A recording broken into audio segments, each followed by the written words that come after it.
I'm Shane Morris. Thanks for listening to the BreakPoint podcast. Where is God in a coronavirus world? That's the question Oxford mathematician and Christian apologist John Lennox asks in his wonderful new book by the same title. Today on the BreakPoint podcast, Dr. Lennox talks with John Stonestreet about his motivation for writing this book, which was to explain the Christian view of God's love in the midst of suffering in a way that will encourage believers, but that will also give skeptics, as Dr. Lennox says, something to sink their teeth into. As you'll hear, we're making Dr. Lennox's book available at breakpoint.org/Lennox. That's breakpoint.org/LENNOX. It's ideal for anyone struggling intellectually, theologically, or even physically and emotionally during this coronavirus crisis. Here are John Stonestreet and Dr. John Lennox.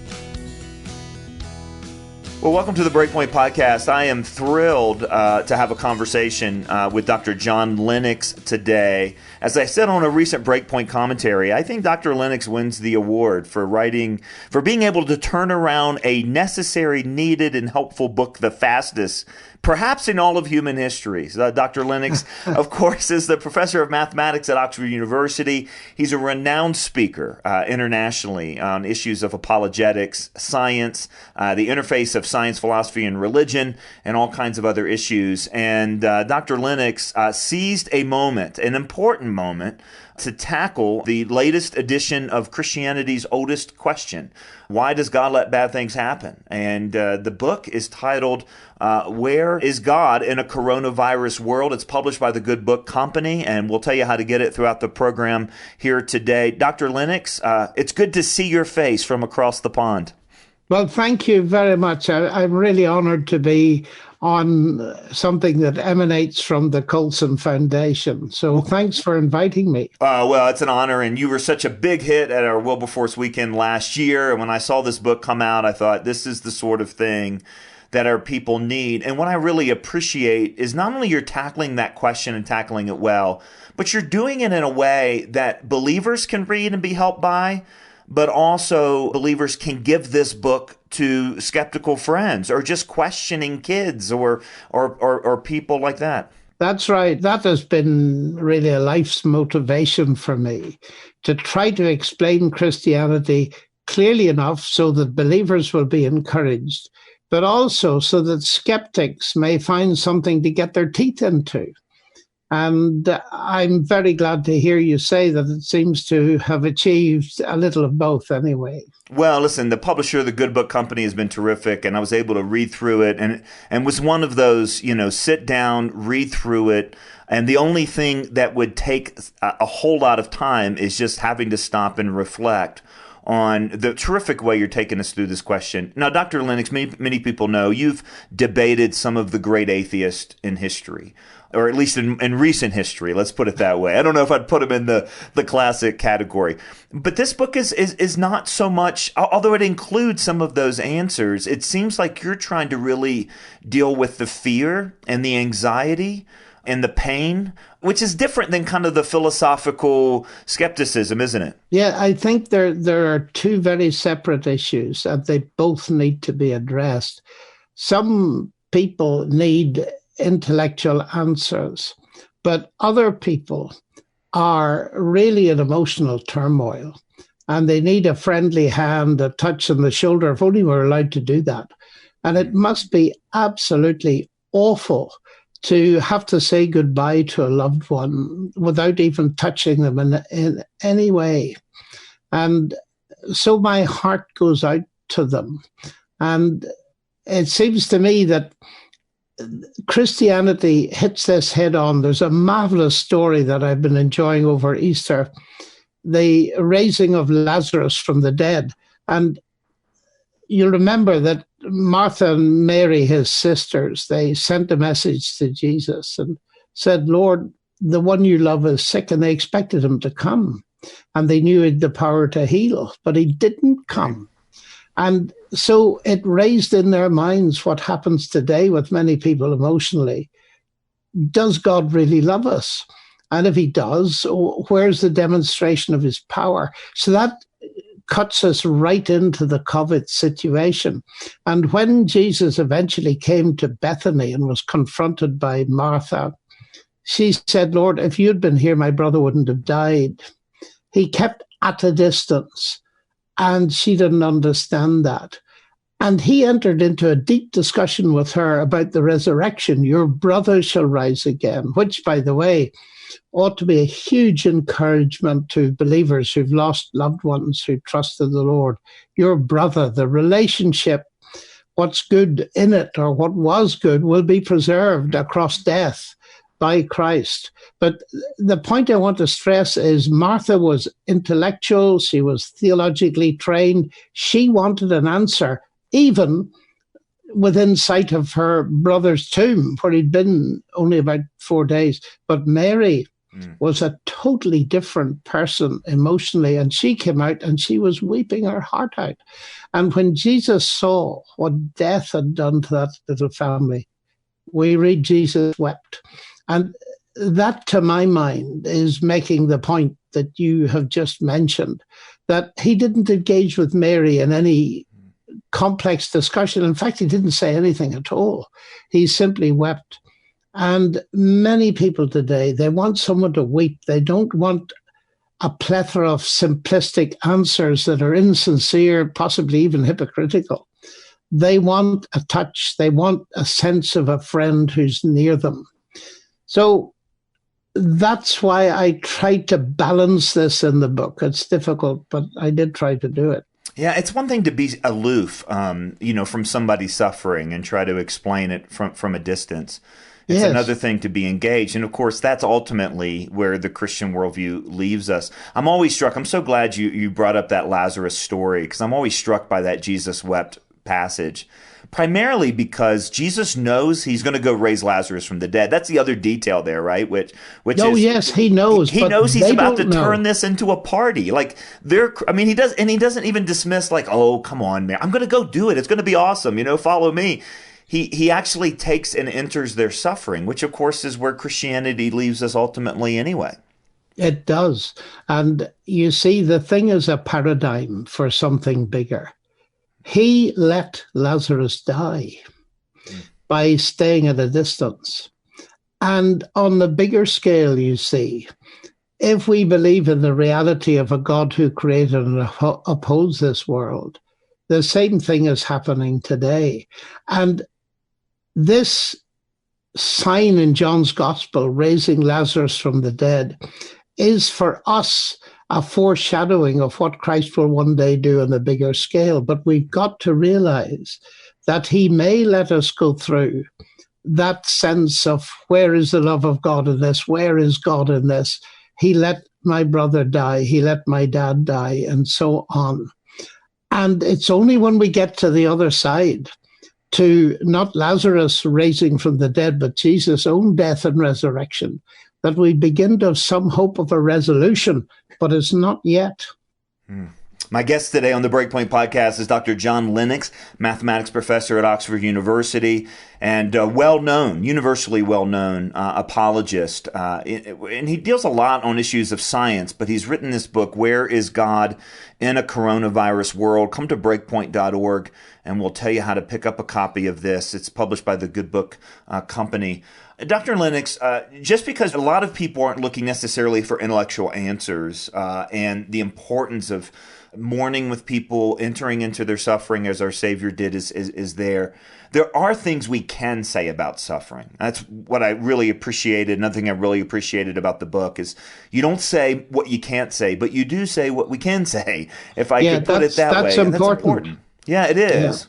Yeah. So one of the things that you bring out is that in a sense, even though evil and suffering are often considered kind of defeaters for Christianity and the Christian worldview, that actually atheism has a harder time explaining it. Can you talk us through that? Well, I think that's right. My atheist friends think that they've solved the problem intellectually by just saying that's the way the universe is. Richard Dawkins, looking at it's just the way we'd expect the universe to be. He says, if there's no good, no evil, no justice. DNA just is, and we dance to its music. And that's a grim view. And he points out, yes, it's awful, but that doesn't prove it's wrong. But it doesn't prove it's right either. And I have a series of problems with that, because if he says there's no good and no evil, then an atheist who believes that ought not to talk about the problem of evil, either in the moral sense or in the sense of a world filled with viruses and pain. In other words, that view goes too far in the sense that it removes justice and morality. And that, I find that an offense to our sense of morality and being moral beings. And also, the atheist view does not remove the suffering.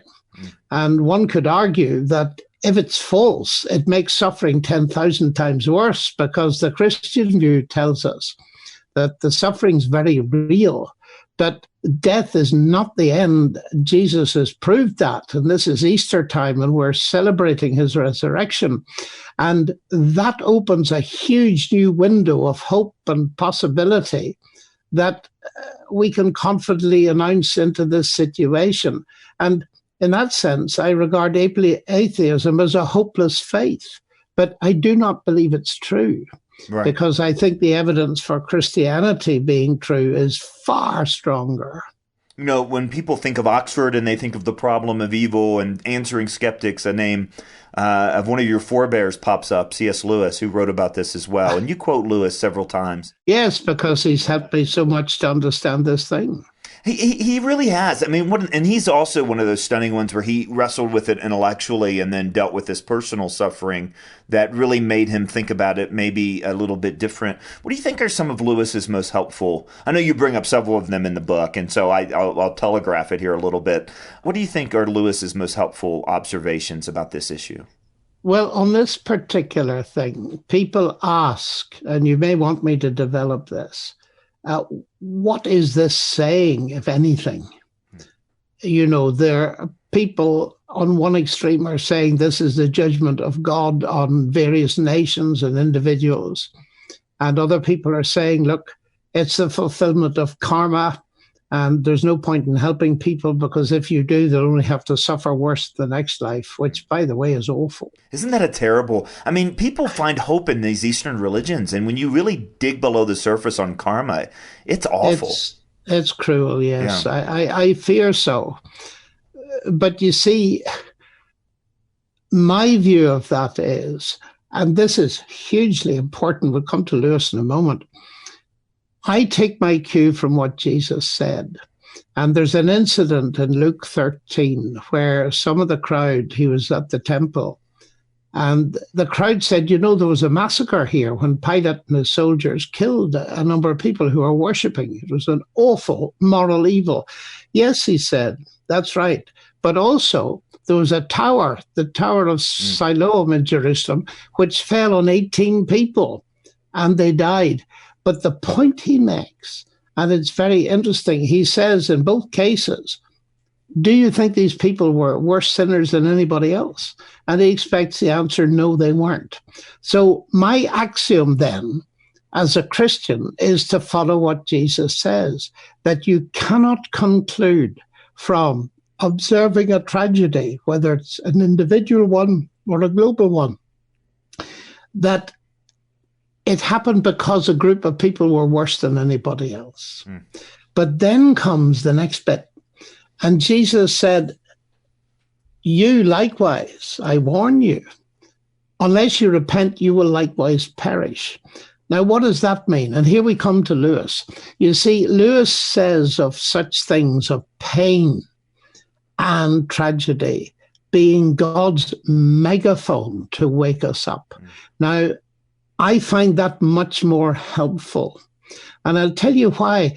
I don't know whether you've noticed, I'm sure you may have done, that when people say that's God's judgment on that nation because they've done this or that or the other, how do people react to that? Well, they don't react by turning to God. They react by looking at the person that said that and said, you arrogant so-and-so, what right have you to be so judgmental? How can you second guess God, what he's doing? Whereas if you say, look, this has happened, it's getting us to think. It's a wake-up call, says Lewis. we may personally have neglected God for years and been receiving his goodness every day in terms of food and job and housing and so on. And now suddenly we're confronted with deep issues that raise the spectre and the anxiety and the fear of dying, death, disease, but they also raise questions of eternity and God.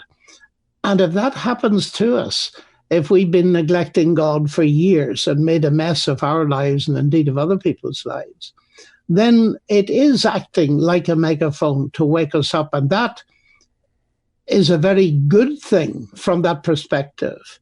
And I find that a healthy way of looking at this. It's making us think, and we need to buy into that thinking, which is why I wrote the book. Look, the book is so personal in the way that it comes across. In fact, you write it as if you're having a conversation over coffee. I mean, that's kind of the thing we can't actually do right now, unfortunately, unless we're both sipping over Zoom here. But do you think God shouts to civilizations through this sort of thing, and not just individuals? I mean, we're a culture that thinks we're in control. I mean, that's the myth of modernism, right? Oh, yes. And if we were to develop the idea, what is God shouting through his megaphone? And one of the things is our vulnerability, our weakness. We've taken it for granted that we're in control of our lives. And many of us felt that medicine has advanced so far that nothing like the Black Death or even the horrific flu epidemics of the 1920s, nothing like that will ever happen again. We've got it under our control. And suddenly that is all swept away and the uncertainty sets in. And that's healthy if it turns us to the only source of certainty, which is God himself. Yeah. In the academic world, I know, you're quarantined, staying at home just like the rest of us. And I wonder, as you looked at your fellow academics there in one of the academic centers on the planet at Oxford University, here you're writing about this as a Christian. What are you hearing from the other intellectuals in your orbit right now, particularly those that aren't sharing your same Christian worldview? Well, I'm not hearing a great deal, to be honest, but I am in conversation with some people, and they are, of course, intrigued that a mathematician would write a book on this topic. But you are an intriguing guy, being a mathematician, an Oxford prof, a Don who is so outspoken about his faith. You're a unicorn. Mathematics was only my profession. Christianity is my life. And I think what is so important that I'd like to bring to my colleagues, and the reactions will come later, of course, especially when this thing gets up on Amazon. I'll be very interested in the reviews that come. But what I would really hope is that some people who are atheists, skeptics, agnostics, and so on, will at least have a look and listen to what Christianity has to say. I'm not claiming, and I say it at the end of the book, that I've got all the answers. Of course I haven't. This is far too deep a thing for anybody to have all the answers. But what I feel that maybe the book can do is open a few windows into possibilities that will set people off on a search that may lead to something that may provide them with some comfort and solace in what for many is a horrendously difficult situation: loss of job, future uncertainty, health issues. And they go on and on and on into the future. So we're all, in one sense, in this together, but not everybody is experiencing it in the same way. I'm locked down as an elderly person. I'm not suffering from COVID-19, at least not in the moment. And I have to bear in mind all the time that some of the people reading my book may be reading it in a hospital bed. And my heart goes out to them, as it also goes out to the courageous medics and nurses and folks that are treating these people. And here's another thing that's important. Why do we have hospitals and hospices? Well, they're actually, if you trace them back historically, a Christian legacy. Yeah. In the ancient world, during one of the early plagues, the emperor was amazed that Christians didn't just care for their own people. They took risks with their lives, and they cared for non-Christian people. And that is a wonderful legacy, and we shouldn't be ashamed of mentioning it, provided we do in the same breath as we recognize the wonderful work that's been done with people of all faiths or none. It's just amazing how that sense of humanity and solidarity is coming out, and I hope it will be preserved long after this is over. Yeah, I do too. I mean, it has been one of the great stories, the technological innovation to the very personal care. And That's right. And Dr. Lennox, I really believe that this is one of those ways that Christians can continue to run into the plague. I mean, the good news is there are hospitals today, so we're not dealing with it in the same way that the plague was dealt with. So a lot of Christians are thinking, what can I do? And the moment I read through your book, Where is God in a Coronavirus World, I thought this is a way that Christians can serve, because they can get this book and they can send it to their friends and to their family and to their skeptical neighbors. They can actually make this available as a way to share their faith. And I just saw a study, Dr. Lennox, and I'd love to hear your comment on this, that the early indications are people are more open right now to talking about spiritual things. You know, at any time that this sort of thing has been recorded, I think it was a Barna study. Would you be surprised to find that that's true?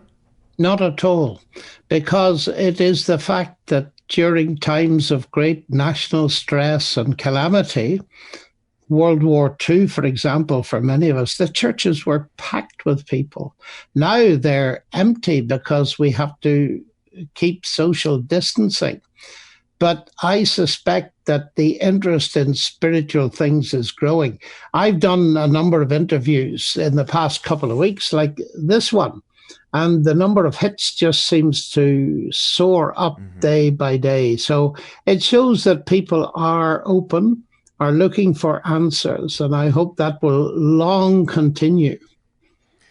Well, my guest today on the BreakPoint podcast has been Dr. John Lennox, who has done, I think, Christians and the larger culture a tremendous favor in providing this book in record time, land speed record, Where is God in a Coronavirus World? And in this book, let me just quote what he writes: a Christian is not so much a person who has solved the problem of pain, suffering, and the coronavirus, but one who has come to love and trust a God who has himself suffered. It's a tremendous book that says what we can say about this sort of thing and doesn't say what we can't say, and acknowledges that. But it's a tremendous resource both to strengthen your faith as well as to share your faith with others. Come to breakpoint.org. That's breakpoint.org.